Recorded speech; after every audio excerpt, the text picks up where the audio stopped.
Hello, my dear students. Welcome to all of you in my YouTube channel Nanju sir English. हम पिछले video में subject verb agreement को cover कर रहे थे। आज हम उसका पार्ट 2 लेकर आए हैं। स्टूडेंट्स, पिछले वीडियो में मैंने आपको कुछ रूल्स बताए थे।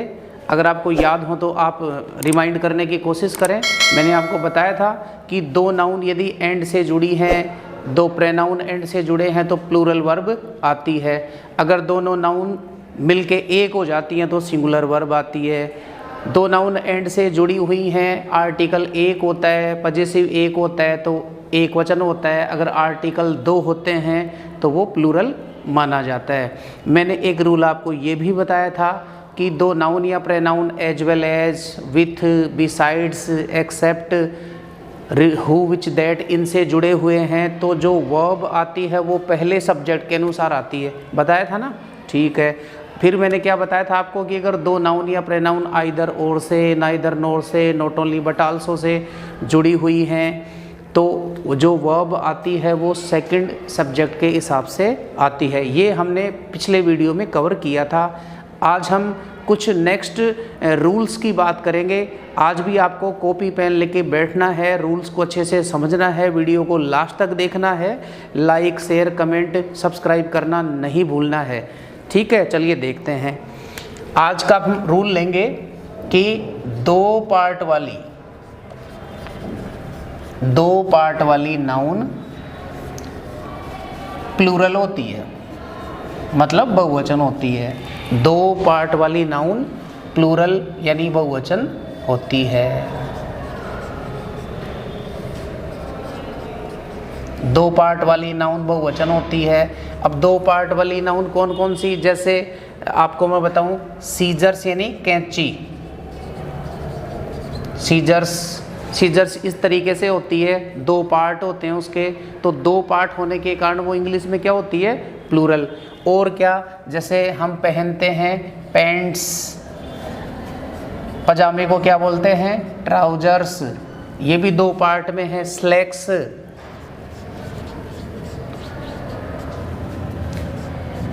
टंग्स, चिमटा। मतलब दो पार्ट वाली जो नाउन होती हैं वो इंग्लिश में प्लूरल होती हैं। जैसे आप चश्मे की बात कर लीजिए, स्पेक्टेकल्स। याद हो गया होगा कि ऐसी नाउन जिसके दो पार्ट हैं, जैसे कैंची, चिमटा, दूरबीन, बिनोकुलर्स है, ट्राउजर्स, पैंट्स, टंग्स, ये हैं दो पार्ट वाली नाउन प्लूरल होती है। तो वर्ब भी कैसी आएगी? प्लूरल। क्योंकि जैसा सब्जेक्ट होगा वैसी वर्ब आएगी। सिंगुलर सब्जेक्ट है तो सिंगुलर वर्ब आ जाएगी, प्लूरल सब्जेक्ट है तो प्लूरल वर्ब आ जाएगी। जैसे मैं आपको ये बोलूँ, एग्जाम्पल देखो आप, माई स्पेक्टेकल्स यानी मेरा चश्मा, ब्लैंक न्यू, माई स्पेक्टेकल्स ब्लैंक न्यू। और मैंने कहा आपको कि आप इसमें इज, एम, आर में से बताइए। तो आप ही बताओ, जैसे स्पेक्टेकल्स यानी चश्मा तो दो पार्ट में है, तो दो पार्ट वाली चीज़ इंग्लिश में स्पेशली क्या होती है? प्लूरल। तो प्लूरल के हिसाब से क्या जाएगा? आर। यहाँ क्या भर देंगे? आर। तो ये रूल्स आप या तो स्क्रीनशॉट ले लीजिए या फिर नोट कर लीजिए। आराम से ध्यान से सुने, कंफर्ट के साथ। दो पार्ट वाली नाउन क्या होती है? प्लूरल। तो आपका सीजर्स यानी कैंची, स्पेक्टेकल्स यानी चश्मा, पैंट्स यानी पैंट, ट्राउजर्स, ये क्या होंगे? प्लूरल। ठीक है। अगला रूल देखिए आप, ए नंबर। ए नंबर का मतलब होता है मैनी, और एक होता है द नंबर। द नंबर का मतलब होता है फिक्स्ड नंबर यानी निश्चित संख्या। ए नंबर का मतलब क्या होगा? ए नंबर का मतलब मैनी, मतलब कई। और द नंबर का मतलब क्या होगा? एक निश्चित संख्या। तो ए नंबर का मतलब मैनी है तो मैनी का मतलब कई, तो वो तो प्लूरल हो गया। ए नंबर क्या होगा? प्लूरल। और द नंबर क्या होगा? सिंगुलर, क्योंकि ये निश्चित संख्या को बताता है। एक एग्जाम्पल अपन देख लेते हैं, आप नोट करते रहना। जैसे मैं लिखूं a number of students blank absent today. Example है a number of students blank absent today. तो इसमें ए नंबर है शुरू में, तो ए नंबर का मतलब होता है मैनी, मतलब कई स्टूडेंट्स हैं जो आज एब्सेंट हैं। तो अगर मैं आपको इज एम आर में से कहूँ कि इनमें से आप बताओ, तो ए नंबर क्योंकि क्या है प्लूरल, क्योंकि इसका मीनिंग क्या होता है कई, तो इसमें क्या आएगा आर। इसमें आपको आर करना है, याद हो गया होगा। ए नंबर ए वेराइटी का मतलब होता है कई, तो प्लूरल हो गया। द नंबर द वेराइटी का मतलब होता है फिक्स्ड नंबर यानी निश्चित संख्या, तो वो सिंगुलर हो गया। एग्जाम्पल आप देखते रहे ना। अगला पढ़ लेते हैं वन ऑफ और ईच एवरी और मैनी ए। ये वर्ड देख लीजिए, वन ऑफ, ईच और एवरी और मैनी ए। इसके साथ एक और ले लेते हैं uncountable noun. One of, each, every, many a और अनकाउंटेबल नाउन। ये सारे के सारे वर्ड ऐसे हैं जिनमें वर्ब कैसी आएगी singular. One of, each, every, many a, uncountable noun, ये सारे के सारे जो वर्ड हैं इस प्रकार के वर्ड के साथ कैसी वर्ब आएगी सिंगुलर। अनकाउंटेबल नाउन का मतलब क्या होता है जिसको आप गिन नहीं सकते, जैसे मिल्क है, शुगर है, वाटर है, सोल्ट है, इनको आप काउंट नहीं कर सकते तो uncountable.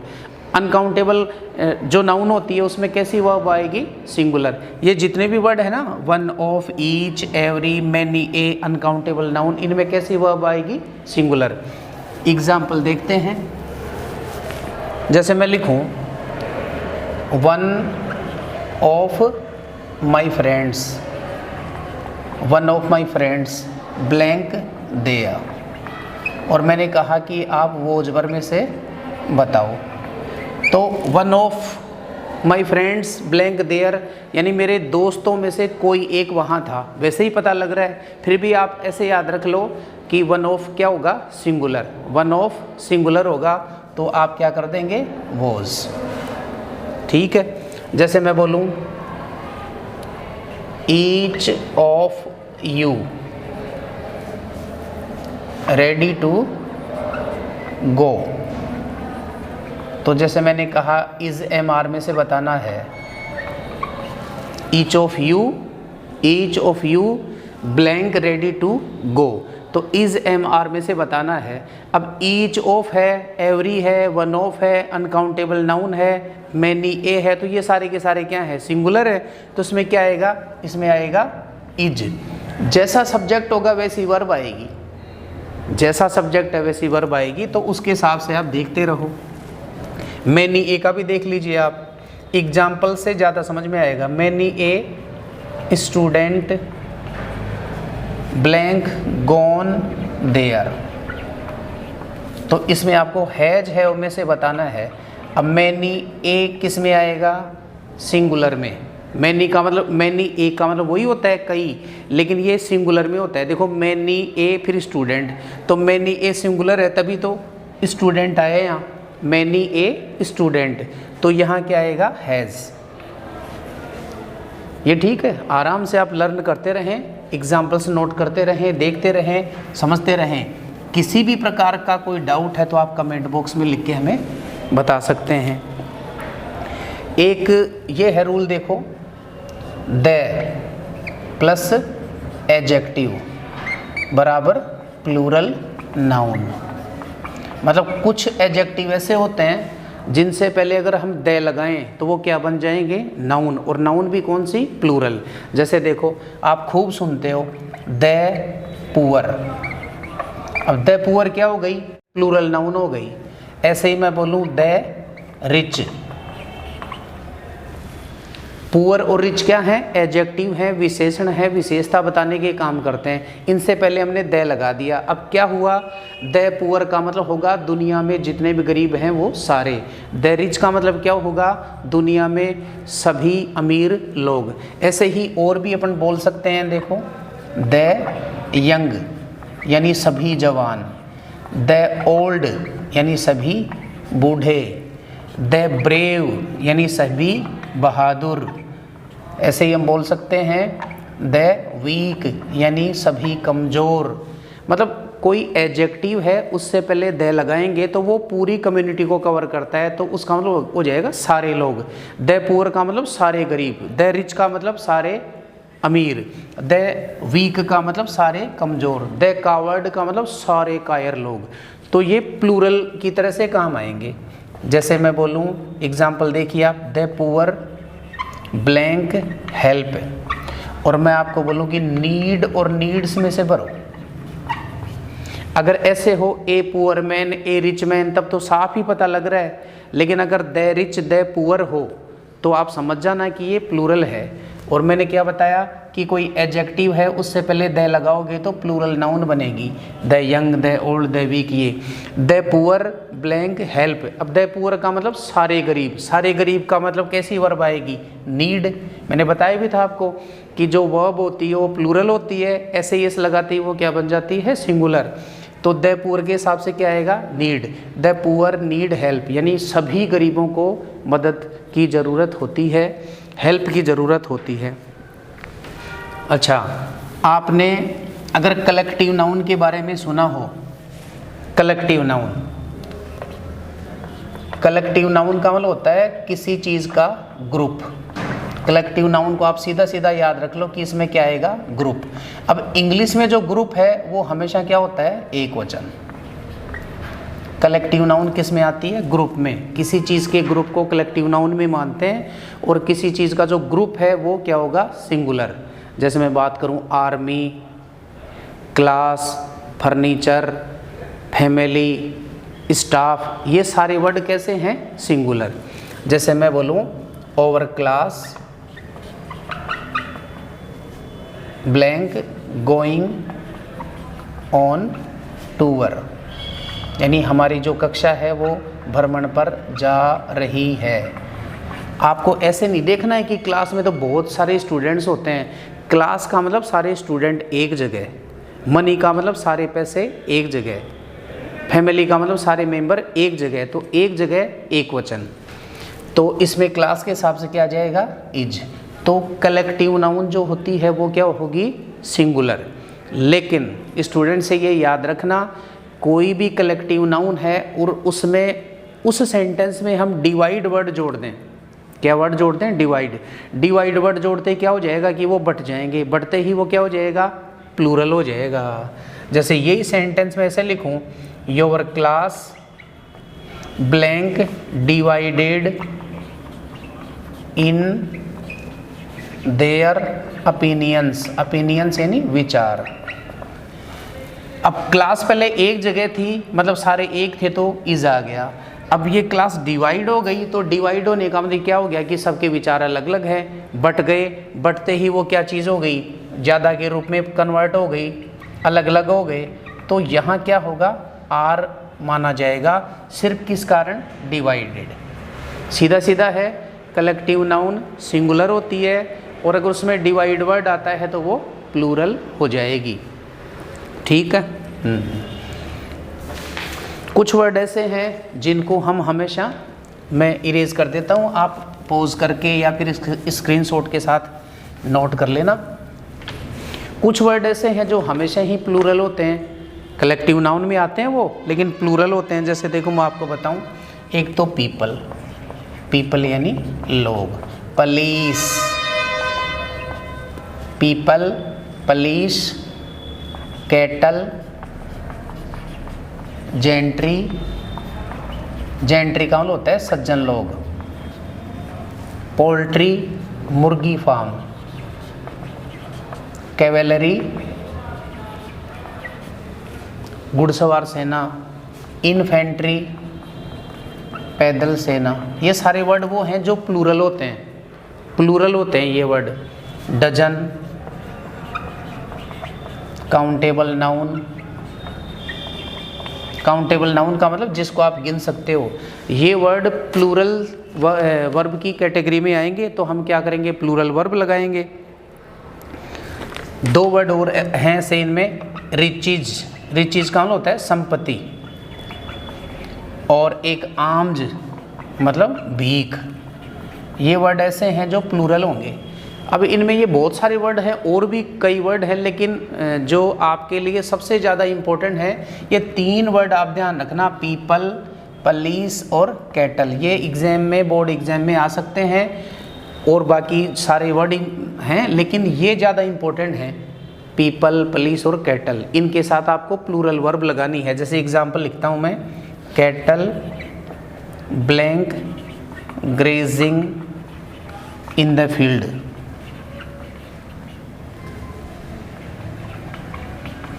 Cattle blank grazing in the field, वो वर्ड लगाना है।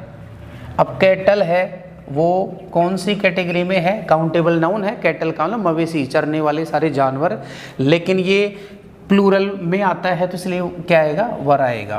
Cattle were grazing in the field, यानी मवेशी हैं वो खेत में चर रहे थे। ये सारे वर्ड किस में आएंगे? प्लूरल में आएंगे। और काउंटेबल नाउन कौन सी होती है? जिसको आप गिन सकते हो, बॉय बॉयज हो सकता है, गर्ल गर्ल्स हो सकता है। और अनकाउंटेबल कौन सी होती है? जिसको नहीं गिन सकते। तो काउंटेबल नाउन जिसको आप गिन सकते हो वो तो शामिल किस में होगी? प्लूरल में। अनकाउंटेबल सॉल्ट, वाटर, शुगर, ये अनकाउंटेबल है, उनको आप नहीं गिन सकते, वो किस में होंगे? सिंगुलर में। ये प्लूरल में है जो अभी अपने नोट किए हैं। अभी अपन देखते हैं कि कुछ वर्ड है ना जो हमेशा क्या होते हैं? सिंगुलर होते हैं। लिख रहा हूँ, आप नोट कर लेना। जैसे एक तो लिटिल। लिटिल का क्या है कि ये मात्रा के बारे में बताता है, तो ये सिंगुलर होता है। Little little. ईच एवरी आ गया, ईच एवरी। वन ऑफ जो अभी आपको बताया था वो आ गया। मैनी, ये भी बताया था, वो भी इसी में शामिल है, सिंगुलर में। अनकाउंटेबल नाउन हो गई। एक ये ध्यान रखना, वेजिस, मजदूरी, ये इंपॉर्टेंट वर्ड है। वेजिस यानी मजदूरी। हेयर, हेयर यानी बाल। कुछ चीज़ें आप ऐसे भी ध्यान रखो, जैसे हेयर है, बाल एक जगह है, एक वचन। क्लास का मतलब एक जगह है, एक वचन। मनी एक जगह है, एक वचन।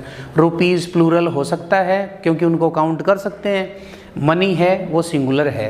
हेयर और मनी क्या है? सिंगुलर है। ये अनकाउंटेबल नाउन में आते हैं, इनका प्लूरल भी नहीं बनता। ये इंपॉर्टेंट वर्ड है, हेयर, मनी, वेजेस। और एक वर्ड इनिंग्स। इनिंग्स आपने सुना होगा, पारी। अब इसमें एस लगा हुआ है लेकिन ये सिंगुलर है। ऐसे ही मान लो मैं बोलूँ फिजिक्स, तो फिजिक्स सब्जेक्ट का नाम है तो सिंगुलर है। ऐसे कोई बीमारी हो, खेल का नाम हो, देश का नाम हो, ये किस में आएंगे? सिंगुलर में आएंगे। समवन मान लो आप, समवन और समथिंग। मतलब कुल मिलाकर बात ये है कि आपको वर्ड के नाम से ही पहचान करनी है कि ये किस बारे में बताता है। भाई जैसे उसको बोलने पे सिंगुलर की फीलिंग आती है या प्लूरल की आती है। ये कभी नहीं देखें कि मैथमेटिक्स में एस लगा है, प्लूरल है, वो तो सब्जेक्ट का नाम है तो प्लूरल कैसे होगा।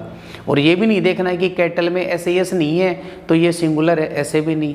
कैटल प्लूरल में आता है, पुलिस और पीपल भी उसमें आता है प्लूरल में। लेकिन इनिंग्स, मैथमेटिक्स और भी कोई ऐसा हो सकता है, वेजेज, इनमें एस लगा हुआ है, ये सिंगुलर में आते हैं। आपको ध्यान रखने हैं। अब ये सारे वर्ड हैं, ये कैसे हैं? सिंगुलर। जैसे एग्जाम्पल है, माई हेयर ब्लैंक करली, यानी मेरे बाल घुंघराले हैं। इज एम आर में से क्या आएगा? अभी मैंने बताया था आपको कि हेयर है वो क्या है? अनकाउंटेबल नाउन है, गिन नहीं सकते। आपको लगता है कि गिन सकते हैं लेकिन नहीं गिन सकते हैं। मेरे हिसाब से तो आप गिनने बैठे नहीं हैं, गिने हो तो बताओ। नहीं गिन सकते, अनकाउंटेबल है, तो उस हिसाब से क्या आएगा? इज आएगा। ऐसे ही मान लो मैं ये बोलूँ कि मनी हैज़ बीन स्टोलन, तो हैज आया। अगर मैं बोलूँ समथिंग इज़ रॉन्ग तो इज़ आया। समवन इज़ गोइंग देयर तो इज़ आया। ये सारे सिंगुलर हैं। Physics is a nice subject. First innings has been spoiled due to rain, यानी बारिश के कारण ख़राब हो गई, तो इनिंग्स के साथ मैंने क्या लगाया? इज़ लगाया। और ये जो कुछ वर्ड ऐसे हैं, देखिए जैसे सम है, अगर मैं सम शुगर बोलूं तो इज आएगा क्योंकि अनकाउंटेबल हो गया ये। और अगर मैं बोलूं सम मनी तो भी इज आएगा क्योंकि अनकाउंटेबल है। लेकिन अगर इसमें ये बोले सम बॉयज, तब आएगा आर। यानी सम ऐसा वर्ड है, ऐसा डिटर्मिनर है, एडजेक्टिव है, जिसके साथ काउंटेबल लगाओ तो प्लूरल हो जाएगा और अनकाउंटेबल लगाओगे तो सिंगुलर हो जाएगा। फ्यू का मतलब क्या होता है? कुछ। Few, a few, they few, यानी कुछ। ये भी किस में आते हैं? प्लूरल कैटेगरी में आते हैं। ठीक है। अब आप देखिए कुछ वर्ड देखिए आप, जैसे इंग्लिश। इंग्लिश का मतलब क्या है? अंग्रेजी। इंग्लिश का मतलब क्या है? अंग्रेजी। अगर मैं इससे इंग्लिश से पहले ए या दे लगा दूंगा, एन या दे लगा दूंगा, इंग्लिश से पहले मैं लगा दूं एन इंग्लिश, तो इसका मतलब हो जाएगा अंग्रेज। कितने? एक अंग्रेज, कोई भी एक अंग्रेज। अगर मैं इससे पहले दे लगा देता हूं तो ये हो जाएगा द इंग्लिश का मतलब क्या हो जाएगा? अंग्रेज, सभी अंग्रेज। मतलब अगर मैं बोलूं कि English is a good subject, तब तो सब्जेक्ट की बात हो रही है। An English is going on the road, तो एक अंग्रेज है वो सड़क पे जा रहा है। अगर मैं बोलूं द इंग्लिश का मतलब सारे अंग्रेज, द इंग्लिश का मतलब सारे अंग्रेज, the English are very nice, ऐसे। तो अगर इंग्लिश है तो वो अंग्रेजी मतलब सब्जेक्ट है, सिंगुलर होगी। इंग्लिश से पहले एन लगाएंगे तो अंग्रेज हो जाएगा। मतलब इंग्लिश से पहले आर्टिकल आते ही क्या हो जाएगा? अंग्रेज। एन इंग्लिश एक अंग्रेज, द इंग्लिश सारे अंग्रेज जितने भी हैं। तो कैसे सेंटेंस बने फिर? The English are good people, यानी अंग्रेज हैं वो अच्छे लोग होते हैं। या वो उस वर की बात करें तो वर। ध्यान रखें आप इसको, इंग्लिश सब्जेक्ट है तो अंग्रेजी, एन या द लगाएंगे तो क्या हो जाएगा? अंग्रेज। द इंग्लिश का मतलब अंग्रेजी नहीं, अंग्रेज, वो भी सारे के सारे। ठीक है। अगर आप किसी इमेजिनेशन की बात करते हो तो मेरे हिसाब से आपको पता होगा, कई बार ऐसा सेंटेंस आता है कि अगर मैं एक चिड़िया होती तो मैं आकाश में उड़ती। If I were A bird, if I were A sparrow, I would fly in the sky. तो इमेजिनेशन वाला जो सेंटेंस है ना, उसमें सबको पता है इमेजिनेशन यानी कल्पना, और कल्पना के लिए क्या आता है? वर। ये कंडीशनल सेंटेंस में कभी डिस्कस करेंगे। अभी आप ये ध्यान रखें कि कल्पना के लिए वर आता है, कल्पना के लिए वर आता है। एक सेंटेंस देख लेते हैं अपन। If I were A bird, कल्पना की बात कर रहे हैं इसलिए वर आएगा। सब्जेक्ट कैसा भी हो वर ही आएगा। If I were A bird I would fly in the sky, यानी यदि मैं एक पक्षी होता तो मैं आकाश में उड़ता। कल्पना की बात करते हैं तो वर का प्रयोग होता है, चाहे सब्जेक्ट कैसा भी हो, सिंगुलर हो प्लूरल हो कोई फ़र्क नहीं पड़ता, लेकिन जो वर्ब है वो वर ही आएगी कल्पना होने के कारण। ठीक है। इसमें आप ये भी कह सकते हो कि इफ़ यानी यदि आएगा, और दूसरी पहचान क्या है? वुड, यानी कौन सा मॉडल आ रहा है इमेजिनेशन को शो करने के लिए? वुड। ठीक है। इफ़ मिलेगा, वुड मिलेगा, और वर आपको भरना है। कल्पना के लिए हम वर का प्रयोग करते हैं।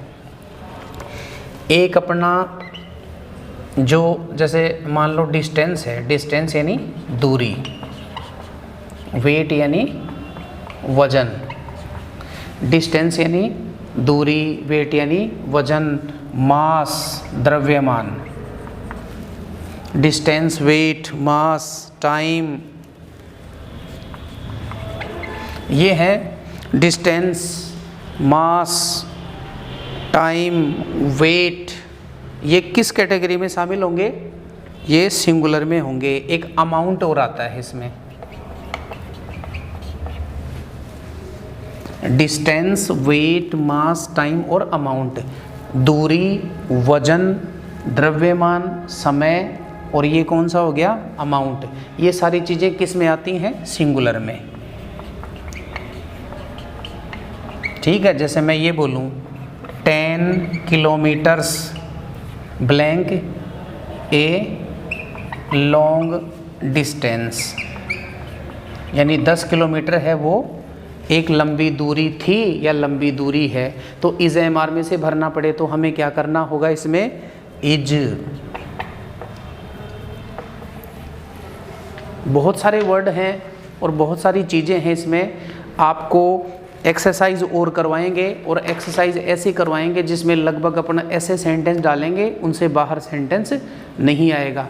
कुछ उस वीडियो में कवर किए थे, कुछ इसमें कर लिए, तो आप दोनों वीडियो को देखकर फिर एक्सरसाइज करें और उनको सोल्व करें। कोई डाउट है तो हमें कमेंट बॉक्स में ज़रूर लिखें और हमारे साथ बने रहिए।